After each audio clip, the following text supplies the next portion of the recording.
Hello friends, tricks for all students में आप सभी का एक बार फिर से स्वागत है। दोस्तों, आज की इस वीडियो में हम introduction to comparative government and politics का एक चैप्टर, जो कि चाइना का चैप्टर था, चीन में संवैधानिक विकास से संबंधित जो चैप्टर था, उसके पार्ट 2 को आज की इस वीडियो में हम देखेंगे।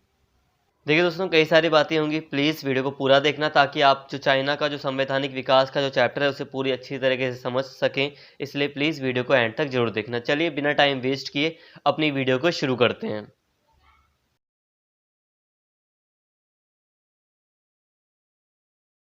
देखिए दोस्तों, फर्स्ट पार्ट में हमने कई सारी बातें कर ली थी। अगर आपने फर्स्ट पार्ट नहीं देखा तो फर्स्ट पार्ट प्लीज़ आप ज़रूर देख लेना।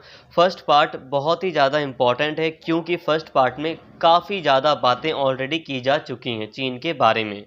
तो आज की इस वीडियो में हम थोड़ा आगे बढ़ रहे हैं कि चीन की राष्ट्रीय जन कांग्रेस क्या है, कि इसका क्या रोल है, इसको थोड़ा सा समझते हैं। जनवादी चीन गणराज्य के विधानमंडल को राष्ट्रीय जन कांग्रेस यानी कि राष्ट्रीय जनवादी कांग्रेस कहा जाता है। यह एक सदनीय विधानमंडल है जो वहाँ की एकात्मक शासन प्रणाली की आवश्यकता के अनुरूप है। देखिए दोस्तों, जन कांग्रेस क्या है? राष्ट्रीय जन कांग्रेस का मतलब आप संसद समझ सकते हैं। जैसे कि भारत में संसद है और यूएसए में एक संसद है जिसको कांग्रेस कहा जाता है, वैसे ही चाइना की जो संसद है उसको राष्ट्रीय जन कांग्रेस कहा जाता है। वहाँ पर संसद नहीं बोलते, वहाँ पर कहा जाता है राष्ट्रीय जन कांग्रेस। पूर्ववर्ती सोवियत संघ की सर्वोच्च सोवियत की तरह चीन के संविधान में राष्ट्रीय जन कांग्रेस को भी राज्य शक्ति का सर्वोच्च अंग कहा गया है। चीन के 1975 के संविधान के अंतर्गत इसे चीन के साम्यवादी दल के नेतृत्व के अधीन रखा गया था, परंतु 1978 के संविधान में यह धारा हटा दी गई और 1982 के संविधान में भी ऐसी कोई व्यवस्था नहीं रखी गई है। अतः सिद्धांततः चीन की राष्ट्रीय जन कांग्रेस साम्यवादी दल के निर्देशन में कार्य करने को बाध्य नहीं है, परंतु व्यवहारतः चीन की संपूर्ण राजनीतिक प्रणाली में साम्यवादी दल का वर्चस्व ज्यों का त्यों बना हुआ है। अब इसे समझो। देखो, जो चीन का जो संविधान था उसमें कहा गया था पहले कि जो चीन की जनवादी कांग्रेस है, वो साम्यवादी दल, जो वहाँ की कम्युनिस्ट पार्टी है, उसके अंडर में काम करेगी। इनडायरेक्टली कहा जाए तो कहा गया कि चीन की जो संसद है ना, वो वहाँ की जो गवर्नमेंट है, जो वहाँ की पार्टी है साम्यवादी दल, उसके अंडर में काम करेगी संसद। ठीक है, ऐसा कहा गया था 1975 के संविधान में। लेकिन बाद में 1978 फिर 1982 में इस धारा को समाप्त कर दिया गया और संसद को स्वतंत्र घोषित किया गया। संसद को एक स्वायत्त निकाय के रूप में घोषित किया गया कि संसद जो है वो सर्वोच्च है। वहाँ की जो राष्ट्रीय जन कांग्रेस है उसको संविधान के अनुसार सर्वोच्च कहा गया है, उसको ऊंचा दर्जा दिया गया है। और वहाँ की जो राष्ट्रीय जन कांग्रेस है उसको साम्यवादी दल से अलग भी कर दिया गया है, स्वतंत्र भी किया गया है। बट यहाँ ध्यान से समझो, ये प्रैक्टिकली नहीं है। ये 1978 1982 के संविधान में कहा गया है, बट ऐसा है नहीं। जो वहाँ की जो राष्ट्रीय कांग्रेस है, राष्ट्रीय जन कांग्रेस है, वो अभी भी अगर हम प्रैक्टिकली देखें तो वहाँ की जो साम्यवादी पार्टी है, जो कम्युनिस्ट पार्टी है, उसके अंडर में ही काम करती है। जो वो दिशा निर्देश देती है उसी के अकॉर्डिंग वहाँ की राष्ट्रीय जन कांग्रेस यानी कि संसद वर्क करती है। राष्ट्रीय जन कांग्रेस का कार्यकाल 5 वर्ष का है। साधारणतः इसकी बैठकें वर्ष में एक बार होती हैं। लोकतंत्रीय केंद्रवाद के सिद्धांत के अनुसार क्रमशः स्थानीय, अंचलीय और प्रांतीय जन कांग्रेस अपने से ऊंची जन कांग्रेसों का चुनाव करते हुए अंततः राष्ट्रीय जन कांग्रेस के सदस्यों का चुनाव करती हैं। देखो, लोकतंत्रिक केंद्रवाद का मतलब है जैसे कि एक विकेंद्रीकरण होता है ना, कि छोटी छोटी सरकारें बनाई जाती हैं, बट यहाँ उल्टा है, छोटी छोटी सरकारों से बड़ी सरकार बनती है। पहले क्या होता है, एक केंद्र सरकार होती है, जैसे कि भारत में हम देखें तो लोकतंत्रीय केंद्रवाद नहीं है, भारत में क्या है, विकेंद्रीकरण। केंद्र सरकार प्रमुख है और केंद्र सरकार फिर अपनी शक्तियों को बांटती है, ज़्यादातर तो यही है ना, अपनी शक्तियों को बांटती है दूसरे राज्यों को या जो स्थानीय सरकार है उनको। बट यहाँ उल्टा है थोड़ा। यहाँ पर है लोकतंत्रीय केंद्रवाद, जिसमें छोटे छोटे जो जन समूह होते हैं, छोटी छोटी जो पॉलिटिकल पार्टीज होते हैं, वो चुनाव करते हैं और अपने से ऊपर जो हायर अथॉरिटी होती है उनको चुनते हैं। आवश्यकता होने पर कुछ गणमान्य देशभक्तों को इसमें भाग लेने के लिए विशेष रूप से आमंत्रित किया जा सकता है। संविधान का संशोधन करना और शासन के उच्च अधिकारियों जैसे कि राष्ट्रपति और उपराष्ट्रपति और राज्य परिषद के सदस्यों जैसे कि प्रधानमंत्री और उप प्रधानमंत्री तथा अन्य मंत्रियों का चुनाव करना राष्ट्रीय जन कांग्रेस का कार्य है। देखो दोस्तों, ये जो राष्ट्रीय जन कांग्रेस है इसके सदस्य स्थानीय निकायों से भी चुनकर आते हैं। जो प्रांतीय यानी कि स्टेट लेवल पर कोई बड़ी संस्था है या पार्टी होती है तो वहाँ से भी लोग चुनकर इस राष्ट्रीय जन कांग्रेस में आते हैं। मतलब आप ये समझिए कि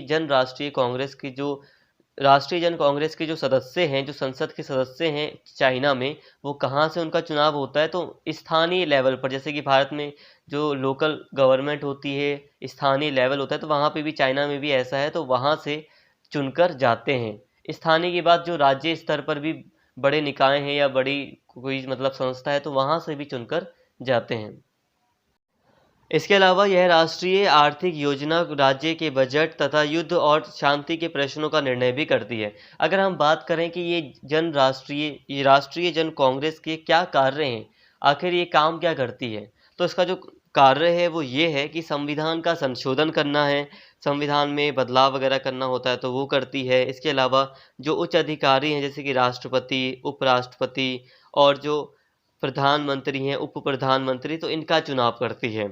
ठीक है। और इसके अलावा बजट वगैरह तैयार करना, युद्ध और शांति के प्रश्नों पर निर्णय करना, मतलब काफ़ी बड़े बड़े कार्य इसको दिए गए हैं। देखिए दोस्तों, सिंपल है, जो बातें आपको समझ में आ रही हैं उनको समझो। जो कोई वर्ड्स अगर हार्ड लग रहा है तो उसको स्किप करो, क्योंकि देखो हार्ड वर्ड आएंगे। आप एक बड़े लेवल के स्टूडेंट हो, आप पॉलिटिकल साइंस है, ये थ्योरीज के चैप्टर हैं। आगे सेमेस्टर में आपको अगर आप सब्जेक्ट देखेंगे ना, तो जैसे कि your laws and your right है तो वो इतना हार्ड नहीं है। दूसरे जो सब्जेक्ट हैं वो इतने हार्ड नहीं होंगे जितना थ्योरीज हार्ड होती हैं। तो थ्योरीज के चैप्टर हैं ये, तो हार्ड ही होंगे। बाकी अगर नेक्स्ट सेमेस्टर में आप जाएंगे तो आपको खुद पता चल जाएगा कि थ्योरीज हार्ड होती हैं और जो दूसरे सब्जेक्ट होते हैं वो इतने हार्ड नहीं होते।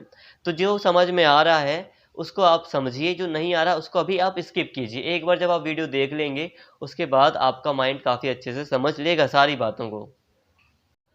राष्ट्रीय जन कांग्रेस का अधिवेशन वर्ष में एक बार केवल 2 सप्ताह तक चलता है। जाहिर है इतने सारे सदस्यों की सभा में गंभीर विचार विमर्श करना संभव नहीं होता और अपने संक्षिप्त अधिवेशनों में वह स्वयं किसी महत्वपूर्ण निर्णय पर नहीं पहुंच सकती। चीन के संविधान में राष्ट्रीय जन कांग्रेस को एकमात्र विधायी अंग, सोल लेजिस्लेटिव ऑर्गन, कहा गया है, लेकिन व्यवहारिक दृष्टि से यह सच नहीं है। अब ये जो राष्ट्रीय जन कांग्रेस, एक तरह से संसद कह लो इसको चीन की, तो इसमें जो अधिवेशन वगैरह होता है, जो बैठकें वगैरह होती हैं, वो वर्ष में एक बार होती हैं, 2 सप्ताह के लिए, 2 हफ्तों के लिए ही वो होती हैं। अधिवेशन वगैरह 2 हफ्तों के लिए ही होता है ऐसा। अब इसके जो सदस्य हैं इस पॉलिटिकल पार्टी के, या पॉलिटिकल पार्टी नहीं, ये जो राष्ट्रीय जन कांग्रेस है इसके जो सदस्य हैं वो काफ़ी बड़े हैं, बहुत ज़्यादा सदस्य हैं। तो एक साथ बैठकर निर्णय कर पाना, किसी एक चीज़ पर डिसीजन ले पाना काफ़ी डिफ़िकल्ट होता है। इस वजह से इसके जो अधिवेशन वगैरह होते हैं वो बहुत कम होते हैं। वर्ष में केवल एक बार ही बैठकें आयोजित की जाती हैं और उसमें भी सिर्फ 2 सप्ताह के लिए ही वो बैठकें होती हैं। वैसे भी आप समझ सकते हैं कि जिस हिसाब से चाइना में जो रेजीम है, जो शासन प्रणाली है, उसमें हम जानते हैं कि लोकतंत्र तो है नहीं हकीकत में, वो तो एक ही व्यक्ति या कुछ जो गुट है साम्यवादी दल का, वही शासन चलाता है। इसे अभी हम समझेंगे। राष्ट्रीय जन कांग्रेस अपनी एक स्थायी समिति चुन लेती है और राज्य परिषद तथा राज्य के अन्य उच्च अधिकारी नियुक्त कर देती है। इनके सदस्यों की संख्या निश्चित नहीं है। पिछली स्थायी समिति के सदस्यों की संख्या 150 थी। स्थायी समिति में भी इसके अध्यक्ष और 19 उपाध्यक्ष की बात को विशेष महत्व दिया जाता है। पिछली राज्य परिषद के सदस्यों की संख्या 40 थी। राज्य परिषद की तुलना मंत्रिमंडल से की जा सकती है। इसके अध्यक्ष को प्रधानमंत्री कहा जाता है। अब इसे समझो दोस्तों। देखो क्या है कि चीन का जो संविधान है उसमें कहा गया है कि जो जन कांग्रेस है, जो राष्ट्रीय जन कांग्रेस है, वो सर्वोच्च है विधायी अंग। मतलब कि कानून बनाने में वही सब कुछ है। जैसे कि भारत में कानून बनाने में सब कुछ कौन है? संसद है। भारतीय संसद सर्वोच्च है। कानून बनाने के मामले में भारतीय संसद को कोई टक्कर नहीं दे सकता। बहुत ही कम लिमिटेशन है, जैसे कि मूल अधिकारों का उल्लंघन ना हो और जो मूल ढांचा है मतलब संविधान का, भारतीय संविधान का जो मूल ढांचा है उसका उल्लंघन किए बिना भारतीय संसद कोई सा भी कानून बना सकती है। तो भारतीय संसद अपने मामले में सर्वोच्च है। ब्रिटेन की संसद अपने मामले में कानून बनाने में सर्वोच्च है। ठीक है, ब्रिटेन में तो कुछ ज़्यादा ही सर्वोच्च है। और अगर हम बात करें चाइना की, तो चाइना ने भी कहा है कि वहाँ के संविधान में भी कहा गया है कि जो विधायी कार्य होते हैं, कानून बनाने से संबंधित जो कार्य होते हैं, उसमें वहाँ की राष्ट्रीय जन कांग्रेस सर्वोच्च है। बट हकीकत में ऐसा है नहीं। क्यों नहीं है? देखो, पहली बात तो एक बार बैठक होती है, कहा गया कि उसके सदस्य बहुत ज़्यादा हैं, इसलिए डिसीजन लेने में दिक्कत होती है, इसलिए एक ही बार उसकी बैठक की जाती है। इसके साथ ही जो क्या होता है, ये जो राष्ट्रीय जन कांग्रेस है, ये अपने में से ही कुछ सदस्यों की एक मतलब एक स्थायी समिति बना देती है और एक राष्ट्रीय परिषद बना लेती है। राष्ट्रीय परिषद को आप मंत्रिमंडल समझ सकते हो, काफ़ी इंपॉर्टेंट रोल होता है राष्ट्रीय परिषद का। तो जो स्थायी समिति है और जो राष्ट्रीय परिषद है, यही प्रमुख भूमिका निभाते हैं कानून वगैरह को बनाने में। तो पूरी जो राष्ट्रीय कांग्रेस है, राष्ट्रीय जन कांग्रेस, उसकी कोई महत्वपूर्ण भूमिका नहीं है। अगर हम व्यावहारिकता को देखें, अगर हम प्रैक्टिकली बात करें, तो उसकी कोई इम्पोर्टेंस नहीं है। बस उस कागज़ पर लिखा गया है कि वो सर्वोच्च है। यहाँ पर कुछ आंकड़े दिए गए, जैसे कि 150 संख्या है, सदस्य संख्या, 19 उपाध्यक्ष वगैरह। तो ये जो आंकड़े हैं, इनको आप थोड़ा सा इग्नोर कर सकते हैं। ये बस मैंने आपको एक हल्का सा हिंट देने के लिए यहाँ पर दिखाया है। ये थोड़ा पुराना आंकड़ा है, तो आंकड़े बदलते रहते हैं। तो आगे बढ़ रहे हैं हम। जब विधानमंडल का अधिवेशन ना चल रहा हो, तब स्थायी समिति ही उसकी शक्तियों का प्रयोग करती है। इसकी बैठकें महीने में 2 बार होती हैं। यह स्थायी समिति राष्ट्रीय जन कांग्रेस के चुनाव कराती है, इसके अधिवेशन बुलाती है, कानूनों और आज्ञापत्तियों की व्याख्या करती है और राज्य परिषद के कामकाज की देखरेख करती है। यदि राज्य परिषद का कोई आदेश या निर्णय संविधान के विरुद्ध हो, तो यह स्थायी समिति उसे रद्द कर देती है। तो देखो, राष्ट्रीय परिषद से भी ज़्यादा इम्पोर्टेंट हो गई अब ये स्थायी समिति। स्थायी समिति ही असल में हम देखें तो कानून वगैरह के मामले में सर्वोच्च दिखाई दे रही है। वैसे तो वहाँ पर चाइना में सब कुछ वहाँ की साम्यवादी पार्टी ही है, बट स्थायी समिति की ज़्यादा भूमिका बढ़ जाती है, क्योंकि हम देख रहे हैं कि इसके कई बार अधिवेशन बुलाए जाते हैं महीने में लगभग 2 बार तो इसके अधिवेशन या बैठकें होती ही होती हैं। इसके अलावा ये कानूनों की व्याख्या भी करती है। तो कई सारे जो अहम काम है कानून से रिलेटेड, वो ये करती है। चुनाव भी कराती है राष्ट्रीय जन कांग्रेस के सदस्यों का। इसके साथ ही जो राज्य परिषद है, उसके कामकाज की देखरेख करती है। तो इस तरह स्थायी समिति का एक इम्पॉर्टेंट रोल यहाँ पर जो राष्ट्रीय जन कांग्रेस है उसके अंदर है। वस्तुत जनवादी चीन गणराज्य में राष्ट्रीय जन कांग्रेस की स्थायी समिति की आज्ञप्तियां, राज्य परिषद के निर्णय तथा साम्यवादी दल के आदेश कानून की तरह मान्य होते हैं। देखा जाए तो चीन की राजनीति में साम्यवादी दल की इच्छा ही सर्वोपरि मानी जाती है। शासन के अंग उस इच्छा को वैधता प्रदान करने के साधन मात्र हैं।